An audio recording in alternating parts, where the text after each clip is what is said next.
Oh. Hi, I'm Stephanie Sage, and I have on my show today Julie Cortes.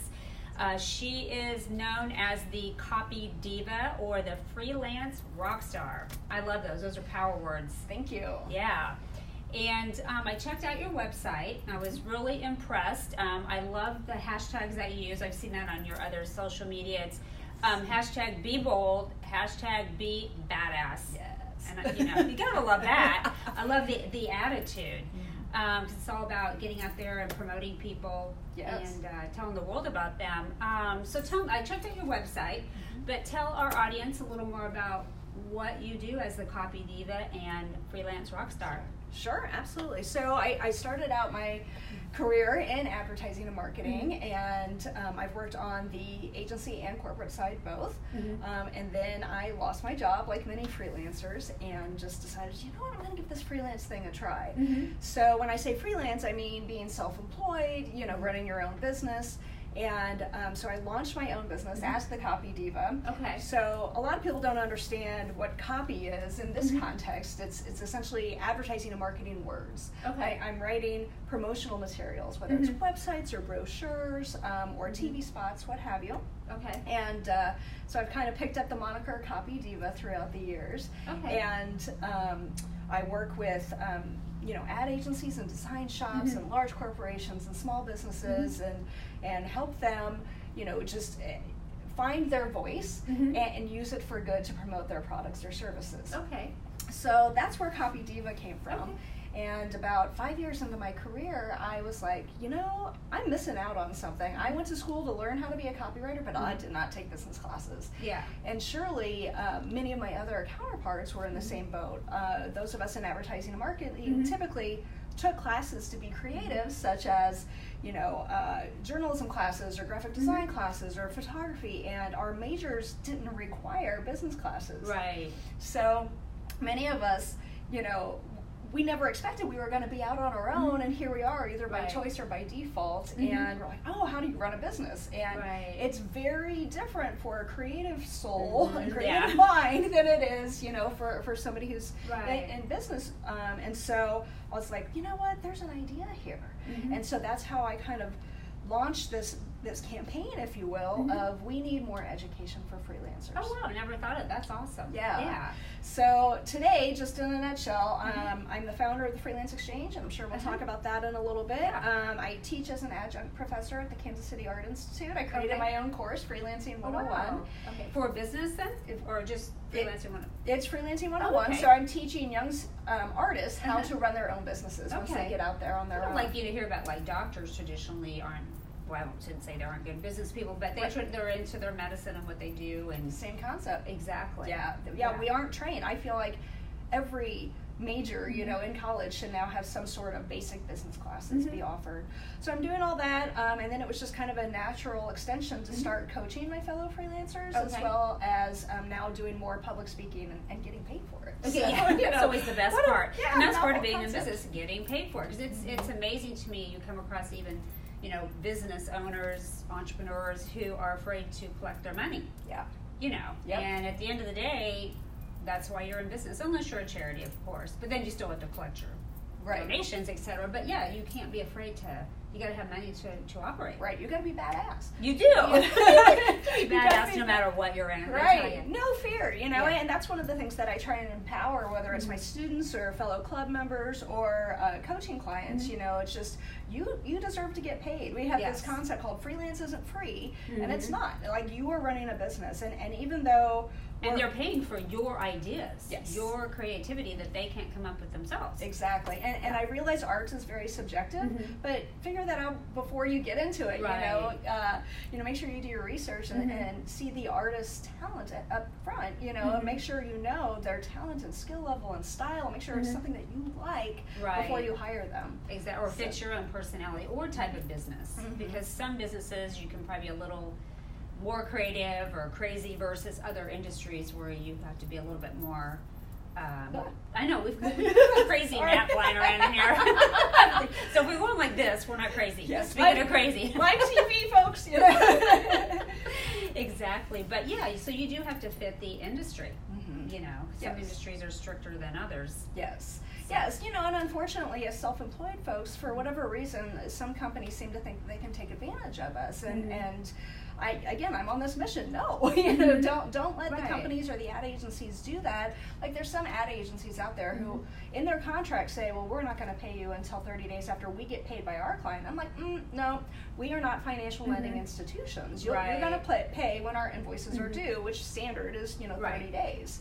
Right. So it's just a matter of training the agencies and the corporations who hire us, and small businesses as well. You know, hey, we have standard business practices just like anybody else, and just because we're self-employed doesn't mean we don't know our legal rights. Well, it's even harder because you don't have big, cash flows coming through your door, especially when you're starting out in the startup phase. I mean, and then I remember when I was starting out that you're probably going to charge a little bit less, maybe not what you do, but I know I did, just to get my foot in the door and have people give me a shot. Right. But then as we prove ourselves, we know we're worth what we charge and stick to your guns a little bit more.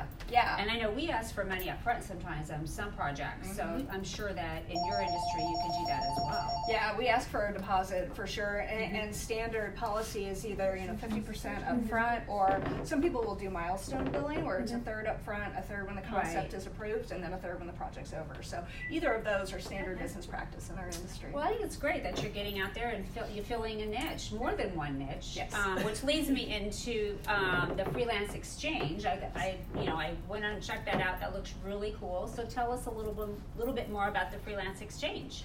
So, as I mentioned before, about 5 years into my career, I noticed that there was this void for freelancers. It was a void in education, it was a void in mentorship, and even respect, quite honestly. And I looked around at some of the other professional organizations that are in town, and there was great programming. However, there was nothing specific for those who are self-employed. And I'm like, gosh, there's something here. And so I was already like a master networker, at the time, Imagine that. Imagine her being a master networker. Yeah, it was pretty easy for me, Yes, I'm an extrovert, but, some people don't like networking. Are most creative people extroverts or introverts? They're mostly introverts, okay. So I'm kind of one of the rare ones, but I love it. I view a networking happy hour as a party. I don't view it as work, or as business. Because you're a badass. I know. I just go meet more people. That's awesome, right? Yeah. So anyway, I already had like a really good Rolodex, set up. If you guys remember Rolodexes, right? I do. Right? I have to admit, I do. Yeah. And so I just kind of flipped through, and I think I emailed maybe 50 people at the time, people who I knew were self-employed, and I was like, hey, we need to figure some stuff out. Let's get together.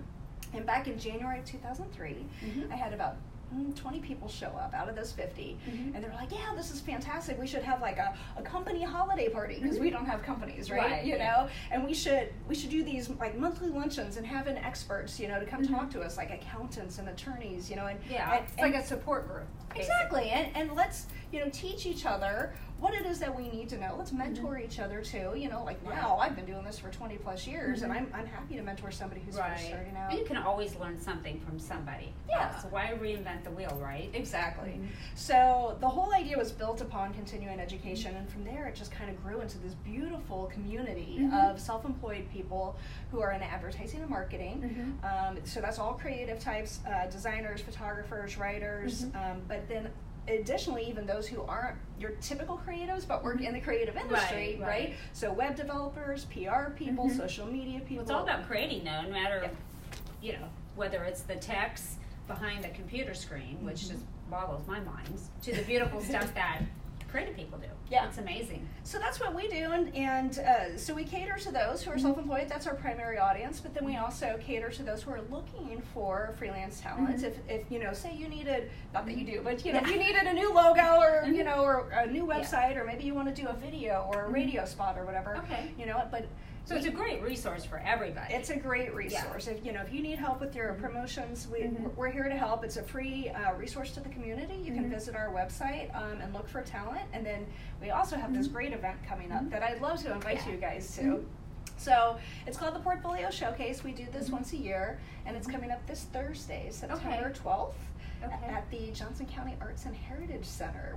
I always have wanted to go check that out. Every time I drive by it, I'm like, that looks like a really cool building. My daughter started figure skating in that building. I remember the old King Louis, but it just looks really, just like it's really pretty inside and just interesting. It is gorgeous. Well, now you have an excuse. I know, now I do. To come by. And I got to do my job here. So yes, here's our Vanna White, right? And so we have this event where people can come by and meet and greet the freelancers, go view their portfolios up front, and it's free to attend. And we have an actual panel discussion that kicks off the event at 10:30. Okay. So, for example, if you've never hired a freelancer and you don't know what to expect, that's what we're going to be covering. We're going to talk about, preparing ahead of time and viewing their work samples. Be prepared to be asked for a deposit and sign a contract, and, those kind of things up front. And I will say, as a small business owner, I've hired people in the past, and I find it really, it is kind of awkward because everybody I've talked to is so different. Sure. And some people come in with these big, menus and portfolios, and you've got this other person who just has like one little sheet of paper, or it's just really, it's hard to even know what to expect. Right. I know that sounds kind of crazy, but it's like I sit down and I kind of say what I'm looking for, but then I don't know. It's hard to just nail it down. Right. And then I feel like you have to like hand them so much stuff, or they have to learn so much about your business, your branding. I mean, it can get really complicated. Absolutely. And that's one of the reasons why we do this panel, is to discuss all of that, so anybody who's coming in, brand new can get that information, Right. And then the freelancers who are exhibiting, they're also part of they'll be in the same room as the panel discussion, so they'll get to hear all of that. They'll get to give their input if they have any as well. So it's going to be really good. So that's this Thursday. Panel starts at 10:30, and then from 11:30 to 2 is the open house, where you can come in and just whenever time works for you, and come meet everybody, see their work. We'll have lunch. We'll have some water and beverages there as well. Okay. So it's just I think that's a great idea, though. So that as a small business owner, you can just attend this event. Listen to the panel and hear all the different ideas and different people, and you can see their work samples. I think, and then you can maybe select 3 to 5 to bring into your own office and talk about doing business. And then make a decision. So. Right, and you may just need a graphic designer, or you may need an entire team, and that's one thing that we're really good at, is knowing the other members in our organization, so we can put together a virtual ad agency, if you will. So like I can cover the writing, I can pull in a designer and a photographer, and because I know my fellow freelancers in the organization, like I feel like I would know like who would be right for you, in your style and what it is that you're looking for. So. Wow. Well, I will try to attend. I can't remember what's on my schedule, but I will make a point to check it out. And anybody that's listening, spread the word to freelancers out there, video people, photographers, just social media gurus, whatever, or people starting out too. Yeah. And other small business owners, of course. Yeah, or even mid-size, whoever, it's just I think it's a great resource to match people. Thank you. With needs, both needs of having to get work and also, have things done for your company. Yeah.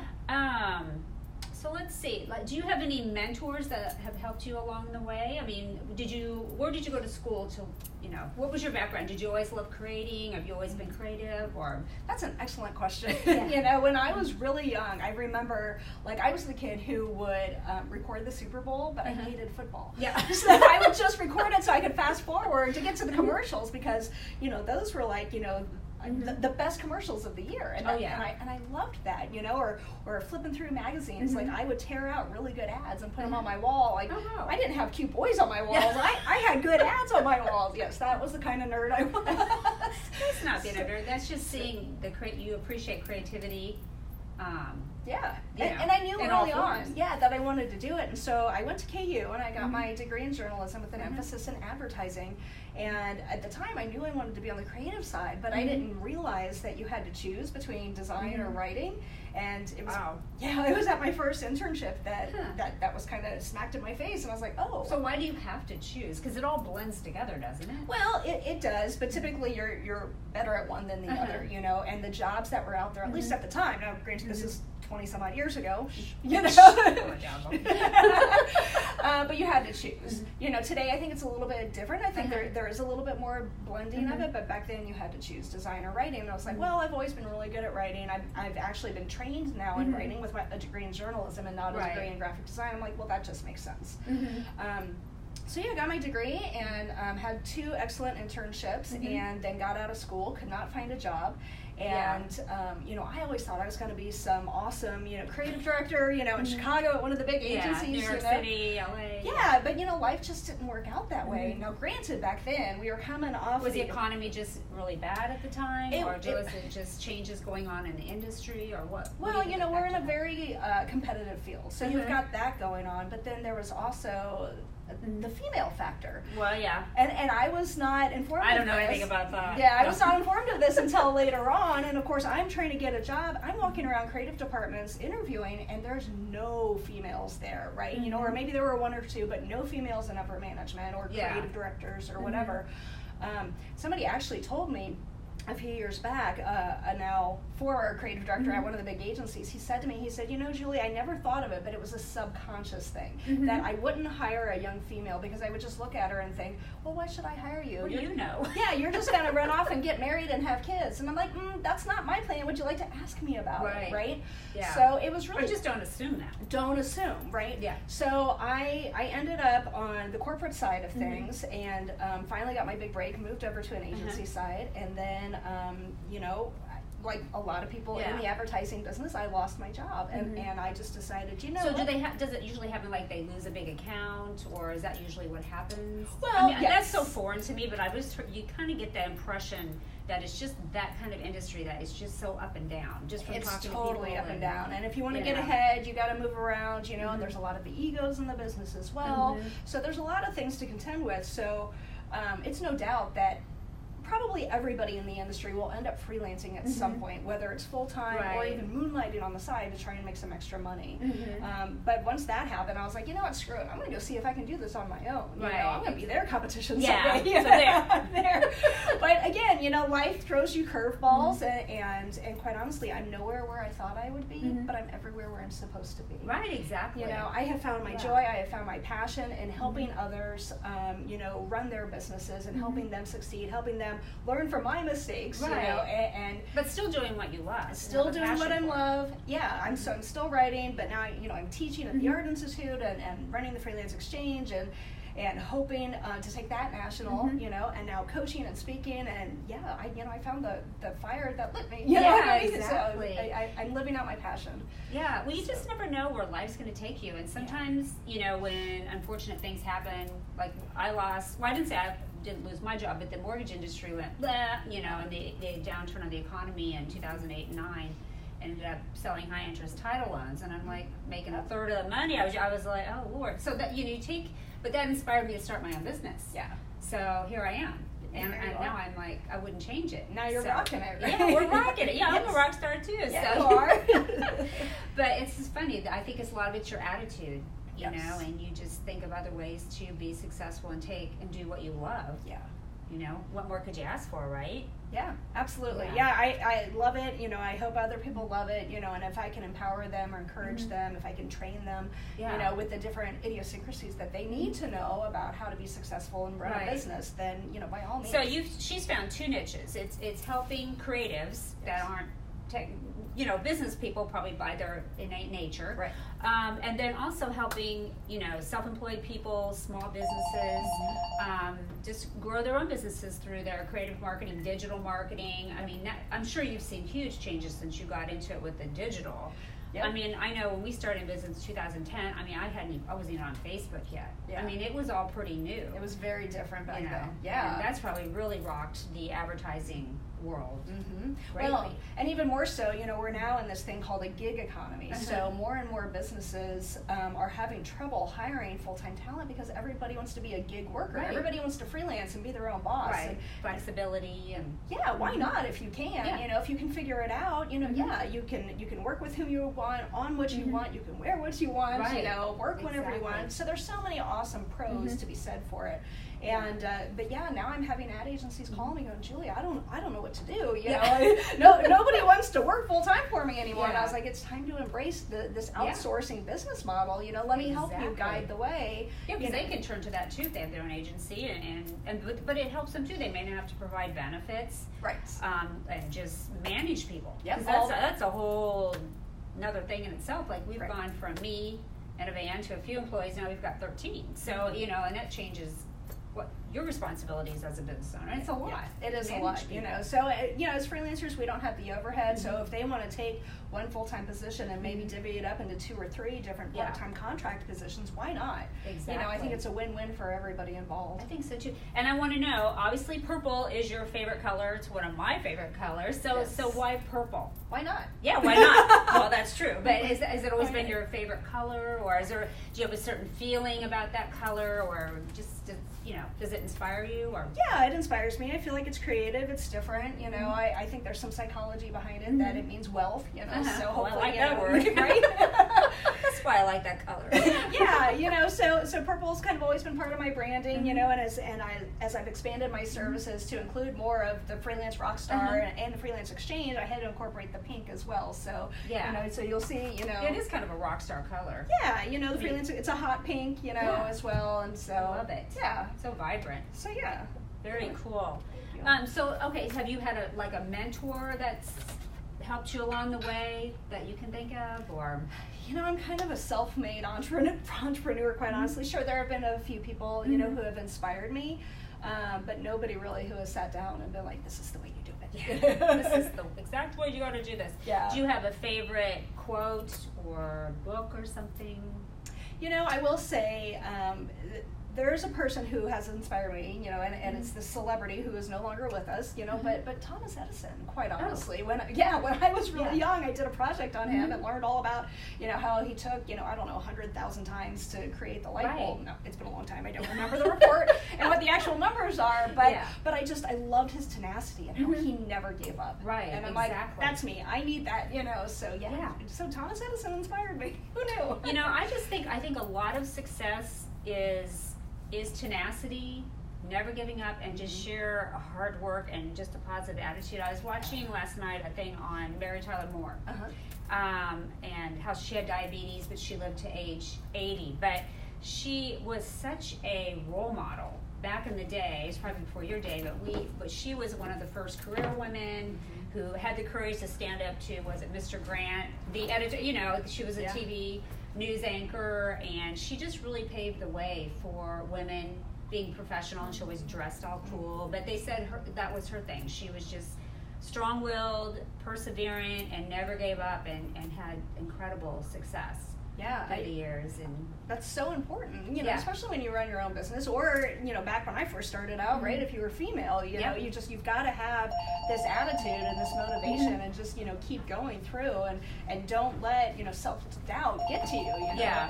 Well, I mean, I've lost jobs to some male competitors, and I've allowed myself to kind of cry my soup for a day. Right. But I just say, what, that's all right. You just ignore the naysayers and get work from the people that believe in you and support you, and just keep proving yourself. Yes, absolutely. And then here we are today. Absolutely.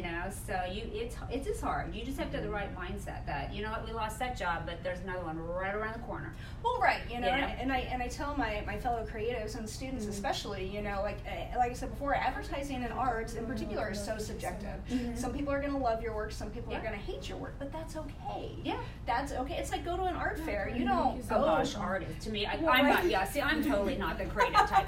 With art, I'm looking at it like, okay, like some of it, is so abstract that I don't get it. Well, right, but so you go to an art fair, you don't go into every booth that there is, because obviously some you're drawn to and others you're not. It's the same concept. Right. So some people are going to love your work, others aren't, and again, that's okay. You go find the people who love you and love your work. Or even that person that maybe doesn't like your work, they may have a friend, business owner, that they know that's their style. Right. So there's enough work for everybody, and I just love what you're doing. It's really exciting. Thank you. Yeah, because you're expanding and helping a huge variety of people.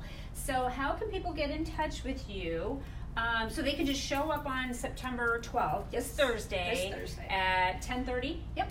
At the, what is it called? The Johnson County Arts and Heritage Center. So you can just show up and check this event out. It's going to be amazing. But meanwhile, if somebody wants to talk to you about your services, what are the different ways that they can get in touch with you? Sure. Well, for more information on the Freelance Exchange or about the upcoming showcase, you can go to our website, which is fxofkc.com. Okay. So Freelance Exchange, FX of KC. Power. Yes, power. Of KC.com. Just click on events and you'll find more information there. And then for me, they can go to my website as well. It's juliecortes.com, Cortes with an S at the end. Just to, S, not a Z. Yep, exactly. Make things a little more entertaining. Yeah. Or exciting, if you will. Well, awesome. Yes. Well, thank you so much for coming on my show. Thanks for having me. I appreciate it. I love getting to meet you. We got introduced through Becky, I think. Through Becky Wilson. She's an amazing PR gal if anybody needs help. Yes, she's helped me along the way. Me as well. Many times. She is a fabulous lady. I know she's watching out there, too. I bet she is. Hi, Becky. Hi, Becky. All right. Well, you have a great rest of your day, and thank you again so much. Thank you. Appreciate it. No problem. Bye-bye. Take care.